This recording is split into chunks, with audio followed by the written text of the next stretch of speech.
Poderemos agora abordar proveitosamente o estudo do duplo etérico em relação com o nascimento e a morte do corpo físico. Quem tem estudado o mecanismo da reencarnação sabe que, no caso do corpo etérico, intervém um fator que não atua no caso dos corpos astral e mental.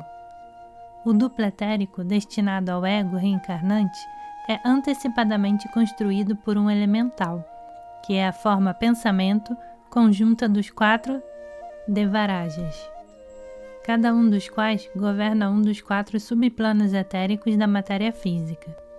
A principal tarefa deste elemental construtor é preparar o molde etérico, no qual se formarão as partículas físicas do novo corpo a nascer.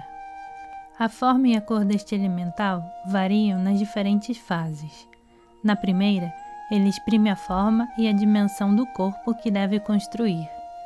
Ao ver essa espécie de pequeno boneco no princípio, ao redor e depois no interior do corpo da mãe, os clarividentes tomaram-no algumas vezes erradamente, pela alma da criança.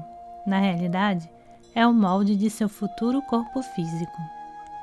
Quando o feto encheu completamente o molde e está pronto para nascer, começa o desenvolvimento da forma na nova fase, apresentando as dimensões, o tipo e as condições do corpo, tal como será no momento em que o elemental o deixará, depois de terminada a sua tarefa.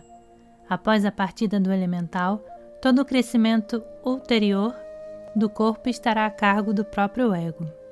Em ambos casos, o próprio elemental serve de molde. Suas cores representam, em grande parte, as qualidades requeridas no corpo a construir. A sua própria forma é também, em geral, a destinada ao corpo. Ao terminar o seu trabalho, cessa a energia que mantinha a coesão de suas moléculas e o elemental desagrega-se. Para determinar a qualidade de matéria etérica que entrará na constituição do corpo etérico, 2 pontos devem ser considerados. Primeiro, o tipo de matéria, encarado sob o ponto de vista dos 7 raios ou divisões verticais. A seguir, a qualidade da matéria, encarada sob o ponto de vista de delicadeza ou grosseria, divisões horizontais. O primeiro tipo, o do raio, é determinado pelo átomo físico permanente, no qual estão impressos o tipo e o subtipo. O segundo é determinado pelo karma, passado do indivíduo. O elemental construtor está encarregado de produzir um corpo adequado aos requisitos da pessoa. Em suma, o elemental representa a porção de karma individual que deve ser expresso no corpo físico.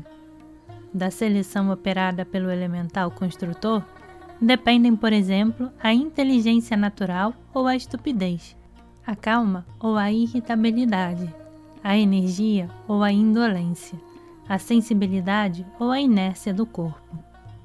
As potencialidades hereditárias estão latentes no óvulo materno e no espermatozoide paterno.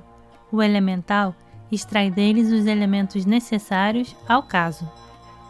Embora o elemental esteja, desde o início, encarregado do corpo a construir, o ego não entra em relação com sua futura habitação senão mais tarde, pouco antes do seu nascimento físico. Se as características a impor pelo elemental são poucas, ele pode retirar-se logo e deixar o corpo a cargo do ego. Pelo contrário, se for preciso muito tempo para desenvolver as limitações exigidas, o elemental pode permanecer com o encargo do corpo até o 7º ano. A matéria etérica para o corpo da criança é extraída do corpo materno. Daí a importância de a mãe só assimilar elementos muito puros. A não ser que o elemental esteja encarregado de obter um resultado especial nas feições, como a beleza excepcional ou o contrário, o principal trabalho neste sentido serão os pensamentos da mãe e as formas pensamentos que flutuam ao redor dela. O novo corpo astral é posto em relação com o duplo etérico, logo na primeira fase, e exerce grande influência sobre a sua formação. Por intermédio dele, também o corpo mental age sobre o sistema nervoso.